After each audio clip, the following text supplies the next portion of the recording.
पाकिस्तान के पास 150 के आसपास है, बांग्लादेश के पास 200 के आसपास है। सुना होगा इनका, इन देशों के बारे में जिसकी दिन रात बात होती है। हमारे पास 53 बेड हैं 1 लाख लोगों के। पाकिस्तान के पास 100 से पार हैं। 172 नर्स है 1 लाख लोगों के।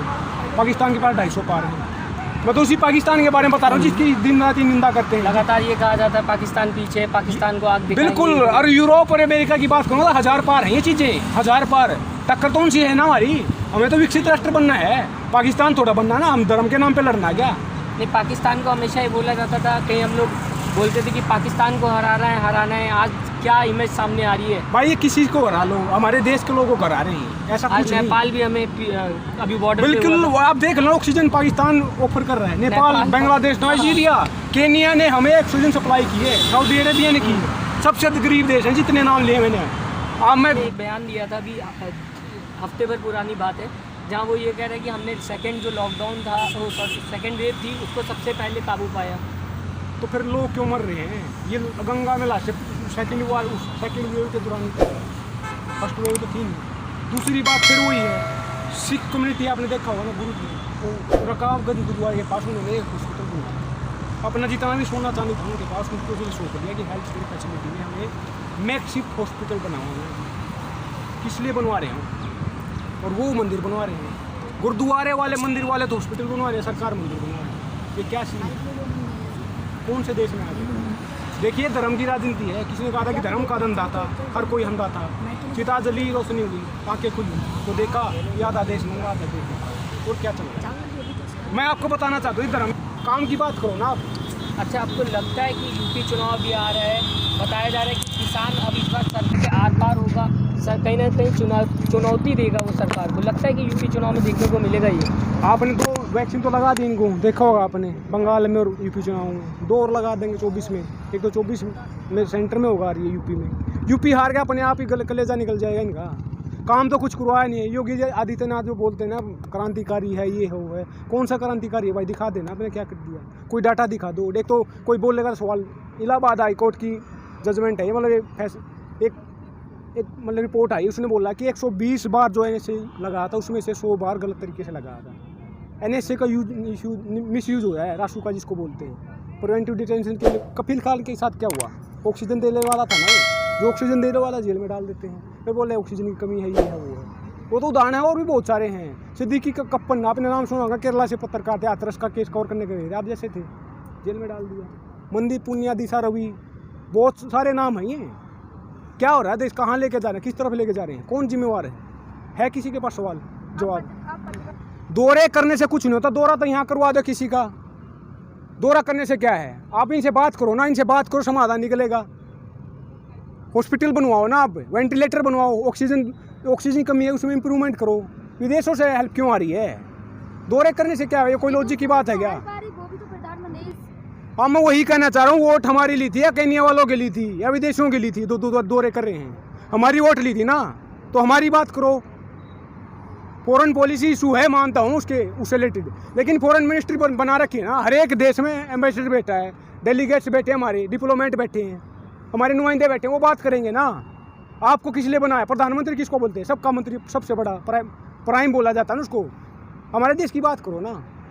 करते तो हैं, वो अक्सर बोलते रहते हैं, अभी रोए भी थे वो कोरोना को लेके।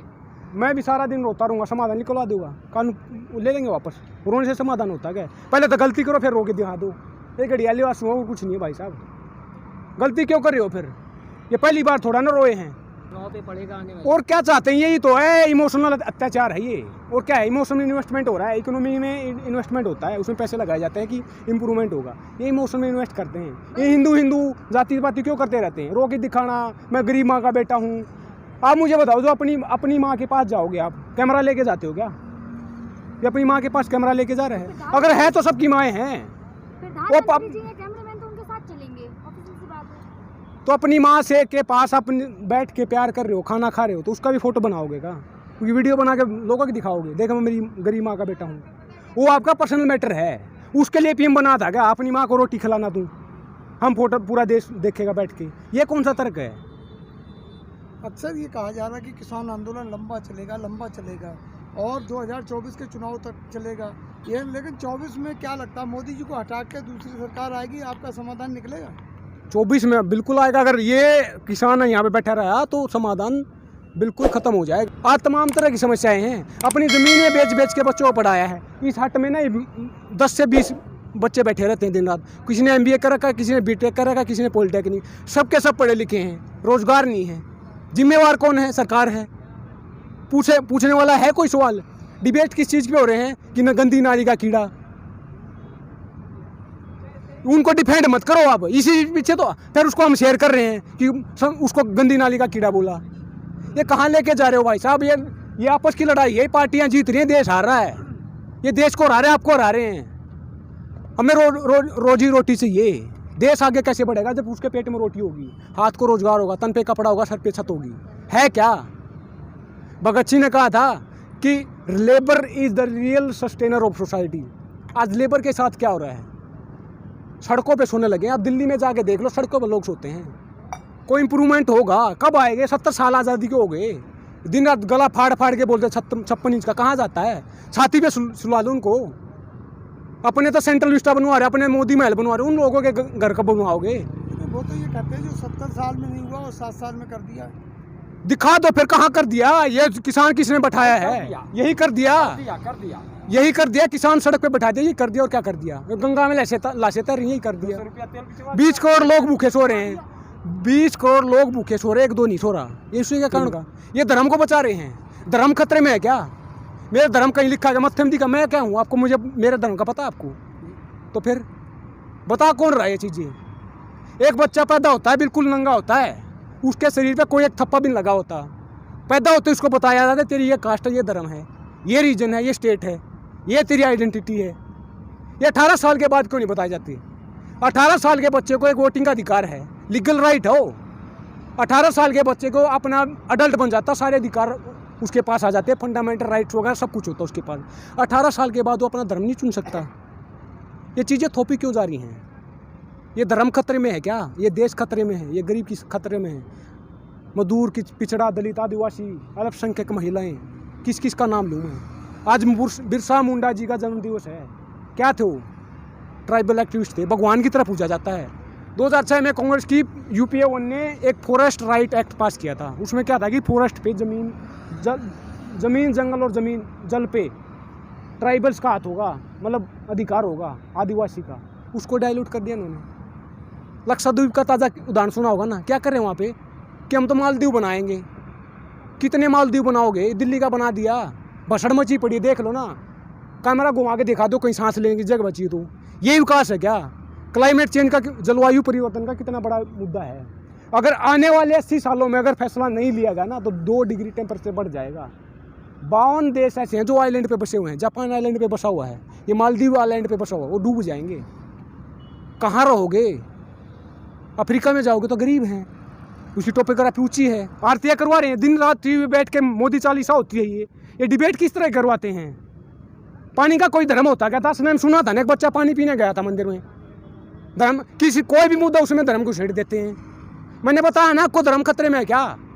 आप भी तो युवा हो, आपको रोजगार नहीं चाहिए क्या? सुरक्षा नहीं चाहिए? रोटी कपड़ा मकान नहीं चाहिए?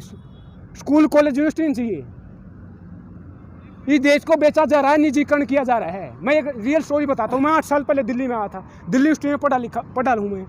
8 साल पहले मैं न्यू दिल्ली रेलवे स्टेशन पे उतरा ट्रेन से, बाहर निकला, मैंने बोला कि मुझे धोला कुआं जाना है। अननोन था, मुझे पता नहीं था, अनअवेयर था। मैं ऑटो वाले को बोला कि मुझे धोला कुआं जाना। ऑटो वाला बोला कि 450 रुपये लगेंगे। दूसरे के पास गया, 500 रुपये लगेंगे। एक आदमी भला आदमी आया मेरे पास, आगे बोला कि 15 रुपये में बस जाएगी। मैं 15 रुपये में बस से धोला कुआं गया। बस क्या है? सरकारी। ऑटो वाला क्या है? प्राइवेट। बेच लो देश को। 500 रुपये दोगे क्या? ये निजीकरण किया जा रहा है देश का। ये बैंक 27-28 होते थे, 10 रह गए, 8 रह गए हैं। आपको खड़ा होना देंगे क्या? लठ मार के भगाएगा गार्ड। स्कूलों की फीस 12-12 हज़ार रुपये है। आपकी सैलरी कितनी है? 8,000 रुपये। यूरोप, अमेरिका, ये वेस्टर्न वर्ल्ड विकसित क्यों है? पढ़े लिखे देश हैं, मानव विकास पे पैसा लगा है, एजुकेशन में पैसा लगा है। शिक्षा क्या करती है?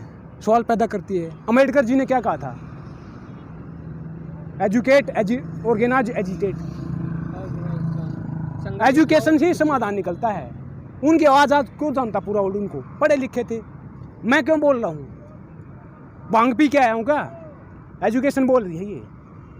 तो एजुकेशन सवाल को पैदा करती है, उस एजुकेशन को ख़त्म किया जा रहा है। लेकिन लड़ाई बहुत लंबी है, मुद्दे अनेक हैं, किस तरह लड़ोगे? और संख्या में आप बहुत कम हो। अगर ऐसा ही गांधी जी सोच जाते, अगर ऐसा ही भगत सिंह सोच जाते, कितने थे वो? 200-300 होंगे, 1000 होंगे क्रांतिकारी। देश कितना था? 30 करोड़ जनसंख्या थी उस टाइम पे। लपेटा ना अंग्रेजों को। कम हो सकते हैं, लड़ाई लंबी हो सकती है, लेकिन हटने वाले नहीं भाई साहब। सबको आना पड़ेगा। दीवार खड़ी है, मैं उसमें सर मार रहा हूँ। अकेला जयदीप कुछ नहीं कर सकता, अकेला चना बाहर नहीं फोड़ सकता। अगर उसी दीवार को हजारों लोग मिल के गिराएंगे तो गिर सकती है वो। तो आंदोलन के भविष्य को कैसे देखा जाए? आंदोलन का भविष्य ने देश के भविष्य की बात करो। यहाँ पे किसान की औलाद है। 70% आबादी देश की एग्रीकल्चर पे डिपेंड करती है। उन्हीं के बेटे बेटियों को रोजगार चाहिए। दिल्ली वाले को चाहिए का? कोई आता है क्या यहाँ पे? ये बंगलों में रहते हैं, या एक दिन में आया तो बता दो। उनको क्या पड़ी? एसी में सोते हैं। यहाँ खड़े हो गए ना, एक दिन पिघल जाएंगे, 5 मिनट में पिघल जाएंगे। ये शरीर किसान मजदूर का है। मैंने बोला ना, भगत सिंह ने कहा था कि labour is the real sustainer of society. ये लेबर से ही बनता है। क्या कारण हो गया कि मजदूर, एक किसान जो अनाज पैदा करता है वो ही भूखा मर रहा है। एक मिस्त्री, एक मजदूर बड़ी बड़ी बिल्डिंगें बनाता है, उसके सिर पे छत नहीं है। एक व्यूवर कपड़ा बनाता है, उसके पास कपड़ा नहीं है। ये सड़क हम बनाते हैं, यूज कौन करता है? पूंजीपति। हम गाड़ियाँ खरीदेंगे। इकोनॉमी के बारे में क्या कहा जाता है? ये ऑटो सेक्टर में उछाल, इकोनॉमी लाइन पर। ऑटो सेक्टर क्या होता है? गाड़ियाँ खरीदना। गाड़ी खरीद लोगे आप, 2 रुपये की औकात नहीं है, रोटी खरीदने की औकात नहीं है, हम गाड़ियाँ खरीदेंगे। 10-10, 15-15 लाख की गाड़ी आती है। ये इस देश को लेके जा रहा है, इस साइड लेके जाया जा रहा है। आप सुन लो मेरे भाइयों, ये 35 साल से नीचे है 70% आबादी युवाओं की। आपको रोजगार चाहिए। ये बकवास से निकल जाओ, ये मजहब से निकल जाओ, दाती से निकल जाओ।